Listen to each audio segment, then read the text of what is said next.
In a nutshell, in the United States, the Secretary of Agriculture doesn't stand a chance against the multinationals. But just how are GMOs regulated in the United States? The most crucial policy on the subject was published by the FDA, the Food and Drug Administration, which is legally responsible for regulating the safety of food and medicine. Title: Foods Derived from New Plant Varieties. Date: May 29, 1992. Principle 1. Foods derived from genetic modification are regulated within the existing framework that applied to foods developed by traditional plant breeding. Obviously, the FDA decided not to create a special category for GMOs. For further information, contact James Mariansky, who headed the biotechnology department at the time.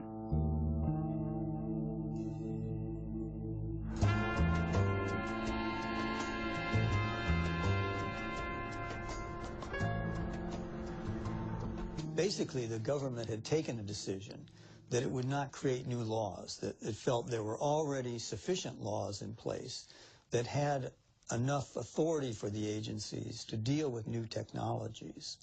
That means the White House asked the agency to write a policy where GMO should not be submitted to a specific regulatory regime? But it's not based on scientific data. It's a political decision? Yes, it was a political decision. It was a very broad decision that didn't apply to just foods. It applied to all products of biotechnology. Unbelievable. James Mariansky admits that GMO regulation was based on politics rather than science. How exactly did they justify their decision? Principle 2.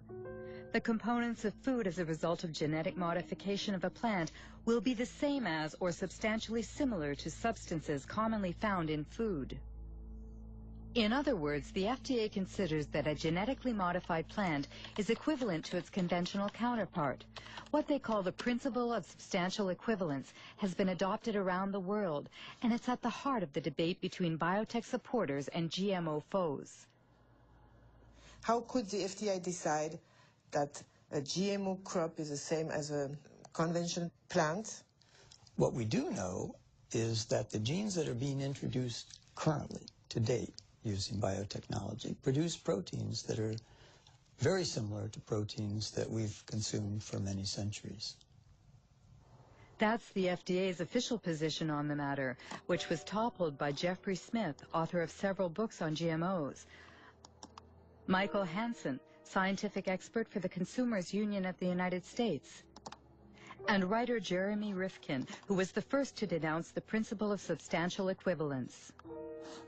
The reason why GM crops are here is based on a deception that occurred in the FDA. They said that these foods are not different.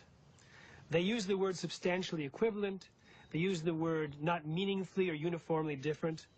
And what that turned into was a terminology called generally recognized as safe, or GRAS. Typically, if something is to be considered generally recognized as safe, it needs lots of peer-reviewed published studies and an overwhelming consensus among the scientific community. With GM crops, they had neither. What FDA was saying was if you introduce a gene into a plant, that gene is DNA, and we've consumed DNA. We have a long history of consuming DNA, and we can establish that that is GRAS. We were trying to say that these things should be considered food additives.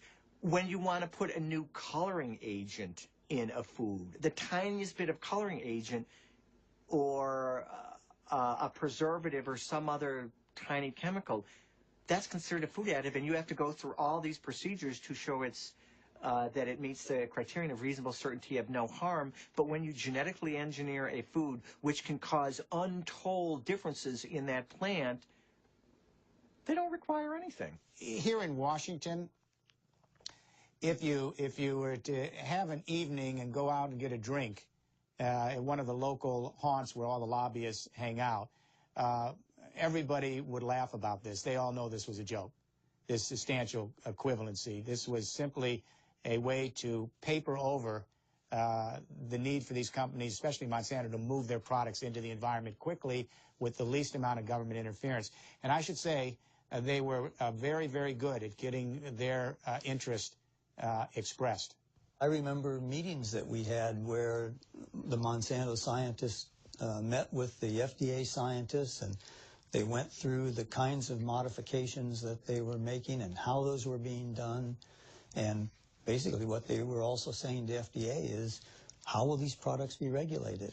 I have never seen a situation where one company could have so much overwhelming influence at the highest levels of regulatory decision-making as the example of Monsanto with its GM food policy in the government.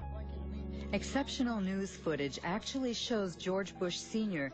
visiting Monsanto's research facility 9 years before Roundup Ready Soy Beans were first sold. What I'd like to do today is show you some of the steps we go through when we're moving genes from one organism into another. And you'll actually be doing the very little manipulations we do in the laboratory, where we take DNA, cut it apart, mix different pieces together, and then rejoin them, splice them back together. This tube contains DNA that was made from a bacterium. DNA would look the same whether it was from a plant or an animal. What are we saying here? Oh, I see. And this will lead you to do what? To have a stronger plant, or a plant that's resists herbicide? In this case, it resists the herbicide. I see. We have a fabulous herbicide. This is a chemical that will... When George Bush Sr. toured the company's headquarters, he was Ronald Reagan's vice president, and deregulation was this Republican administration's watchword. The intention was to boost industry by eliminating what White House hardliners called bureaucratic hurdles, like health and environmental safety testing, which were Monsanto's key problems.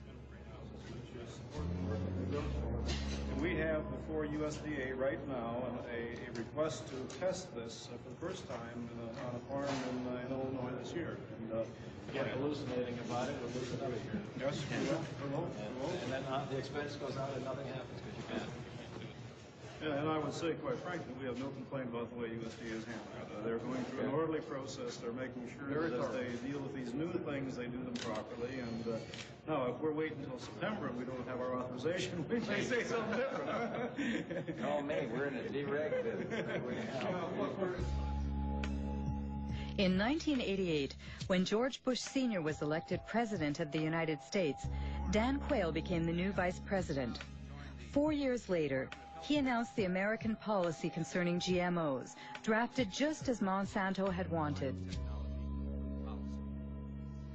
We are taking this step as part of the President's Regulatory Relief Initiative, now in its second phase. The United States is already the world leader in biotechnology, and we want to keep it that way. In 1991 alone, it was a $4 billion industry.